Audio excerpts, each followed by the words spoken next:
Aqui o sol some por meses. Boa parte da população tem depressão e, mesmo assim, é considerado um dos países mais felizes do mundo. As mulheres bebem muito, dividem a conta e são consideradas algumas das mais bonitas do planeta. E, curiosamente, os homens não chegam, não puxam assunto, não se aproximam. Parece um pesadelo, né? Então, por que tem gente esperando até 15 anos só para morar lá? E por que tanta gente ainda diz que esse é o melhor país do mundo? E isso não é exagero não, viu? Isso é a Suécia. E hoje você vai entender o que ninguém te conta. E por que esse lugar é tão incrível quanto perturbador? 1. O preço da perfeição. Antes de qualquer coisa, vamos falar de dinheiro. Porque a Suécia é cara, mas não do jeito que você está pensando.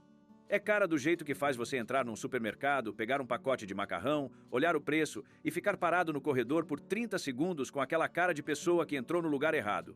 Um café simples, daquele de padaria que a gente toma sem pensar no Brasil? 5, 6, às vezes 7 euros. Uma massa num restaurante? 25 euros. Sabe quanto isso dá em real?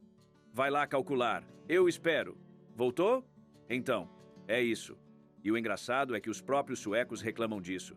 Gente que nasceu lá, que ganhou em coroa sueca a vida inteira, fala que um café por 7 euros é caro.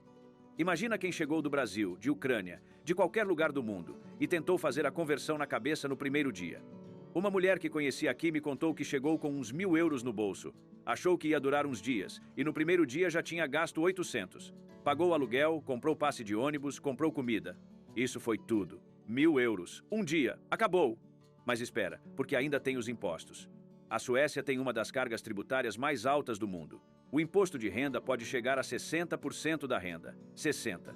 Você trabalha um mês, o governo fica com mais da metade. Para trabalhador autônomo, freelancer, é 50% direto. Pensa numa esteticista, numa maquiadora, em qualquer pessoa que trabalha por conta própria. Você ganha 3.000 euros, o governo pega 1.500 na hora. É quase físico como isso dói. E aí vem a moradia. Estocolmo é uma das capitais mais caras da Europa para comprar imóvel. Nos últimos 5 anos, o preço dos apartamentos subiu mais de 50%. O metro quadrado pode chegar a 10.000 euros na capital. 10.000 euros por metro quadrado. E alugar? Ah, alugar é uma aventura diferente. Existe uma fila pública, gerenciada por uma agência chamada Bostadsförmedlingen, que sim, é impossível de pronunciar. Você se cadastra, paga uma taxa anual e entra na fila.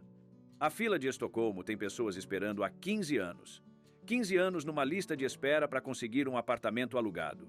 Tem gente que entrou na fila quando tinha 20 anos e ainda está esperando. E mesmo assim, mesmo com tudo isso, as pessoas querem ir. Por quê? Eu vou te explicar. Mas antes, deixa eu te mostrar o outro lado dessa moeda, porque a Suécia não é só caro e imposto alto. É um país que virou as regras de cabeça para baixo de um jeito que vai te deixar sem palavras. 2. As regras suecas. Quando eu comecei a entender como a Suécia funciona por dentro, eu tive aquela sensação de que alguém pegou tudo que é normal e inverteu. Sabe aquelas coisas que você cresce achando que são universais? Que toda escola tem prova, que médico sempre receita remédio, que homem abre a porta para mulher? Na Suécia, nada disso funciona assim. Vamos começar pela escola. Criança sueca não recebe nota até o 6º ano. Sexto. 6 anos sem número, conceito, nada.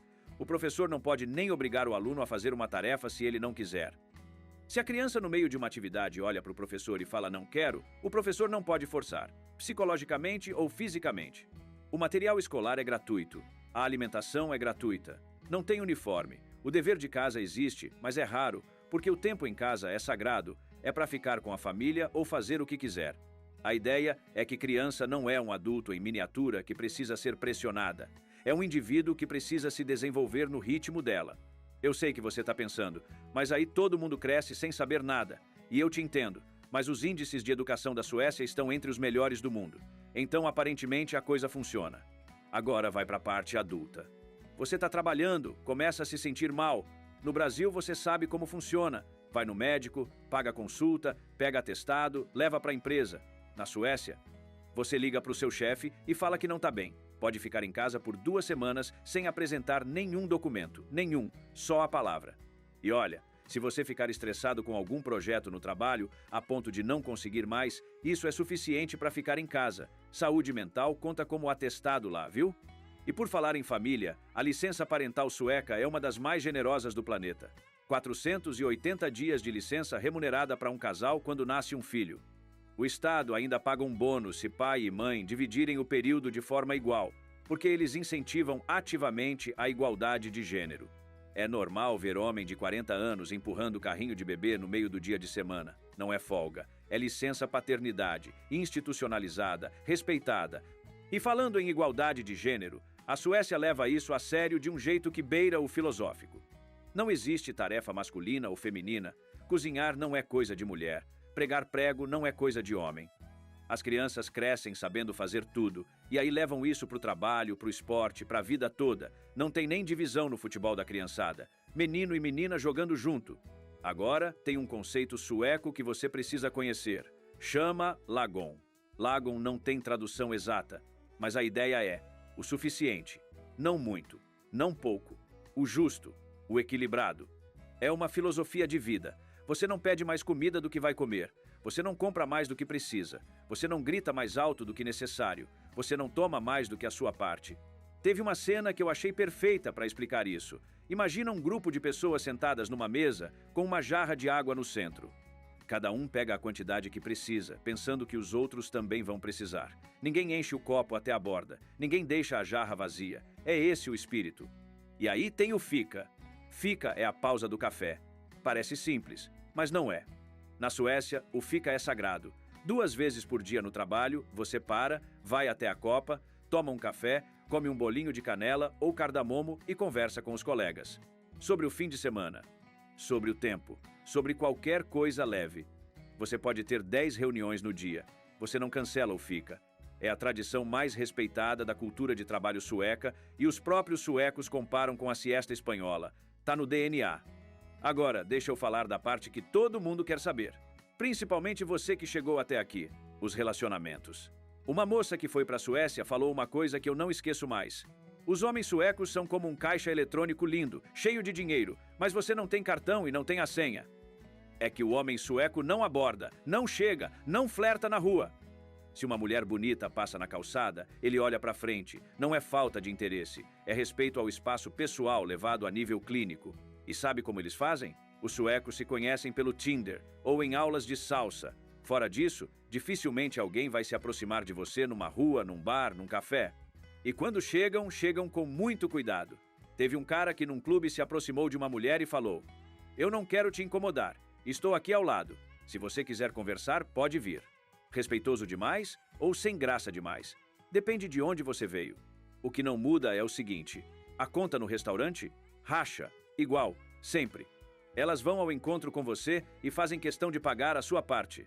Até com o marido, divide o café. "Cara, eu tô precisando de uma mulher dessa pra mim, viu?" Ah, e já que a gente tá falando de costumes que viram a cabeça, preciso falar do álcool. Porque a Suécia tem um sistema de venda de bebida que é basicamente o oposto de tudo que você conhece. Sabe aquele hábito de passar no mercado e pegar uma cervejinha para acompanhar o jantar? Na Suécia, você compra cerveja fraca no mercado, mas qualquer coisa acima de 2,5% de álcool, só em uma loja específica do governo chamada Systembolaget. O governo tem o monopólio do álcool, tem horário para funcionar, tem fila, tem limite. Foi criado exatamente para reduzir o consumo. Funcionou? Mais ou menos. Porque os suecos bebem, e bebem bem. Nos parques, no verão, você vê família inteira com champanhe, jovem bebendo no banco de praça às 4 da tarde com o sol ainda alto, bar lotado numa quinta-feira qualquer. E aí vem o detalhe que ninguém te conta antes de chegar lá. As mulheres suecas bebem muito, muito mesmo, com uma naturalidade que vai te deixar sem reação. Não tem aquele negócio de, ela tá bebendo demais ou olhar torto de ninguém. É normal, é igual. Homem bebe, mulher bebe, divide a conta, vai embora. Sem julgamento, sem drama. Uma pessoa que foi para lá achando que ia ser assediada por vikings apaixonados acabou sendo surpreendida por outra coisa completamente diferente. Mulheres elegantíssimas, extremamente bem arrumadas, sem ser vulgares, tomando cerveja direto da garrafa, rindo alto, sem se importar com o que ninguém pensa. Bonitas, fortes, inteligentes, independentes e com um copo na mão. Aí você entende por que os homens suecos estão perdidos. 3. A Suécia sombria. Agora eu preciso te contar a parte que nenhum vlog de viagem põe no thumbnail. Porque a Suécia tem uma estação do ano que não é fria, que não é bonita com neve, que é simplesmente sombria. O inverno sueco começa cedo e vai longe, e não é aquele inverno cinematográfico cheio de neve branca faiscando. Na maior parte do país é cinza, é úmido, é vento cortante. É semana sem ver o sol de verdade. Nos dias mais curtos do ano em Estocolmo, o sol nasce perto das 10 da manhã e some às 2 da tarde. 4 horas de luz, mais ou menos. O resto é escuro. Você vai para o trabalho no escuro, volta do trabalho no escuro, acorda no escuro. E isso dura meses. Agora eu te faço a pergunta que você já deve ter pensado. O que isso faz com a cabeça de uma pessoa? A resposta vem de uma pesquisa de uma empresa internacional de estatística chamada Statista, que perguntou a pessoas do mundo inteiro se tinham experimentado algum transtorno mental, ansiedade, depressão no último ano. O resultado? A Suécia ficou em primeiro lugar. Quase 46% dos suecos responderam que sim. 46%, quase metade da população. O segundo lugar foram os Estados Unidos, com 42%. O país mais feliz do mundo tem a maior taxa de depressão do mundo. Que grande ironia, né? Agora, sobre a saúde. A medicina sueca é boa, os profissionais são qualificados, o sistema público funciona, mas ele funciona de um jeito que vai te dar um susto se você veio de outro país. Se você ligar para a emergência porque está se sentindo mal, a primeira pergunta é: você consegue andar 2 metros? Consegue chamar um táxi? Sim? Então, por favor, vá por conta própria. Ambulância é para caso crítico mesmo. Se você não consegue respirar e não consegue se locomover. Se você conseguiu pegar o celular e ligar, você provavelmente não se qualifica. Marque uma consulta com o clínico geral. Claro, o primeiro horário disponível pode ser daqui a 6 meses. 6 meses. E a filosofia médica é diferente. Sente dor de cabeça? Beba água, respire ar fresco, faça exercício. Não espere sair do consultório com uma receita de remédio na mão. Os suecos entendem que medicamento é último recurso, não primeiro. Isso tem valor do ponto de vista científico, mas assusta muito quem não cresceu com essa lógica. O dentista, então, é um capítulo à parte. Cuidar dos dentes na Suécia é caro pra caralho. Absurdamente caro. Se você precisar de um tratamento mais sério, o custo pode chegar a dezenas de milhares de coroas. Para casos extremos, estamos falando de valores que chegam a 200 mil coroas. Há um sistema de cobertura parcial do Estado, mas ele tem limite e carência.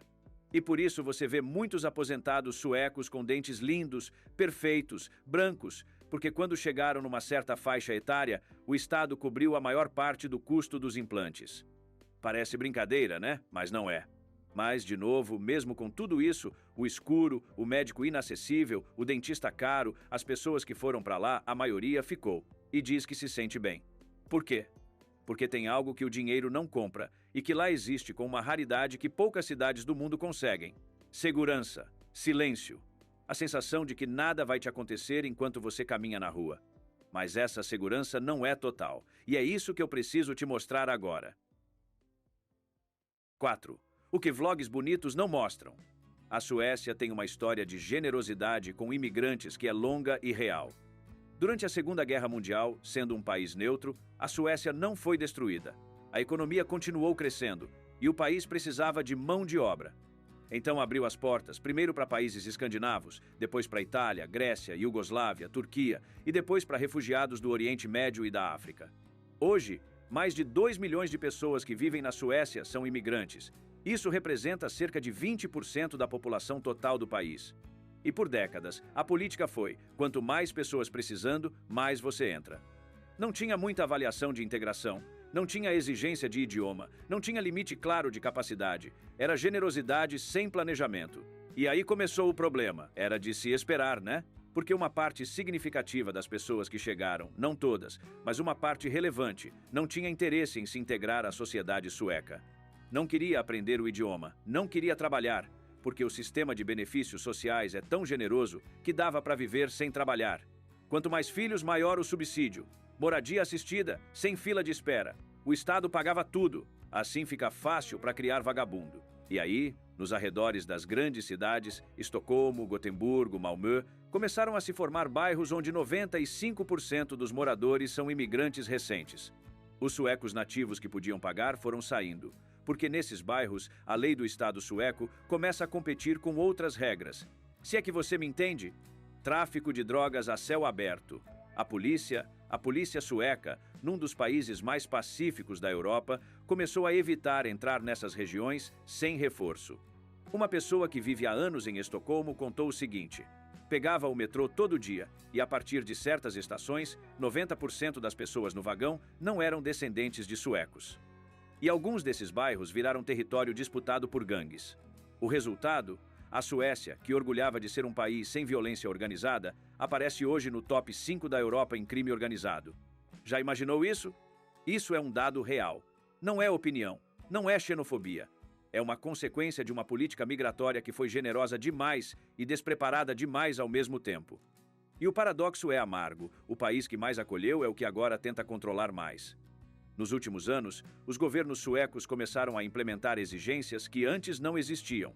Para ficar no país, precisa ter renda mínima, precisa aprender sueco, precisa passar em exames de idioma e de conhecimento cívico, precisa se integrar de verdade.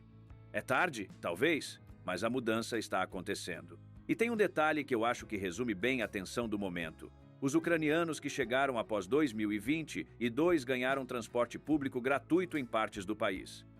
Era uma medida de emergência justa para pessoas que chegaram de uma guerra. Aí outros imigrantes de outros países com outras histórias começaram a protestar. Por que eles não têm o mesmo benefício?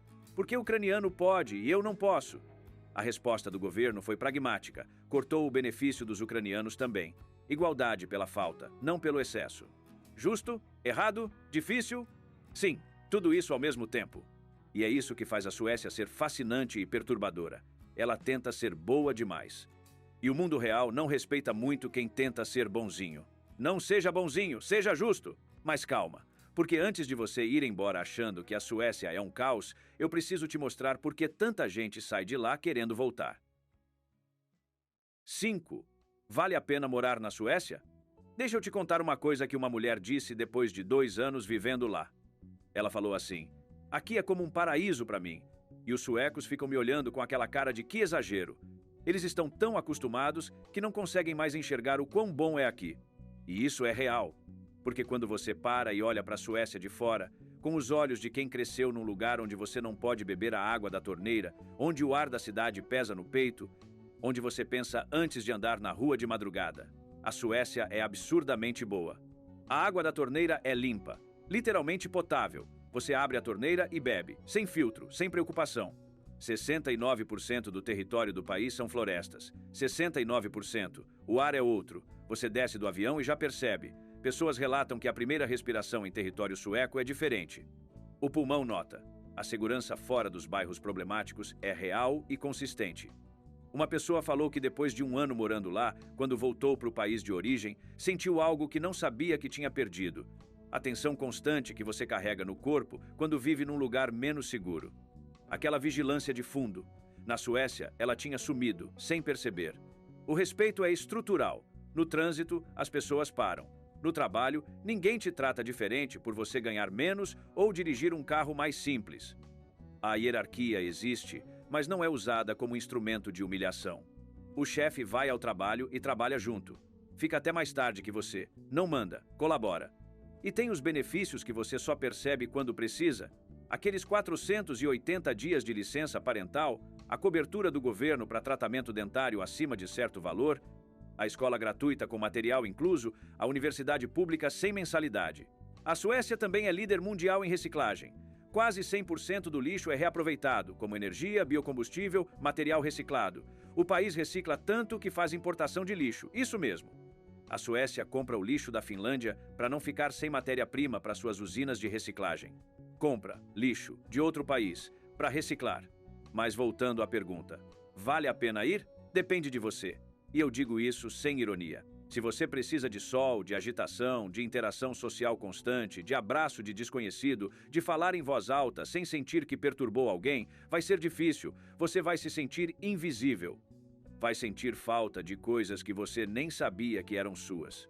Os suecos são gentis, mas são fechados. Você pode trabalhar com alguém por anos e ainda não ser amigo dessa pessoa, porque para eles, amigo de verdade é outra categoria.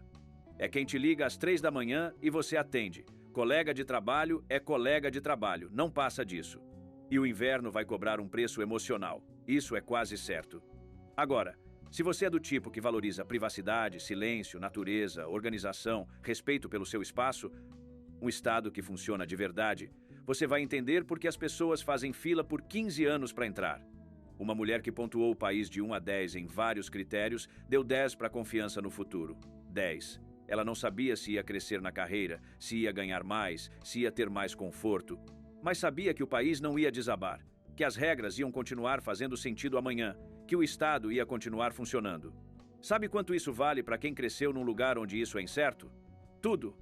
A Suécia cobra 60% de imposto, faz você esperar 15 anos por um apartamento, manda você ir andando para o hospital se conseguir andar, tem quase metade da população com depressão, e mesmo assim as pessoas choram quando precisam ir embora. Isso diz muito sobre o país, mas diz mais ainda sobre o que a gente não tem.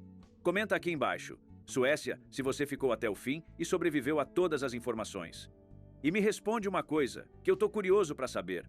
Você trocaria o sol do Brasil por 6 meses de escuridão sueca?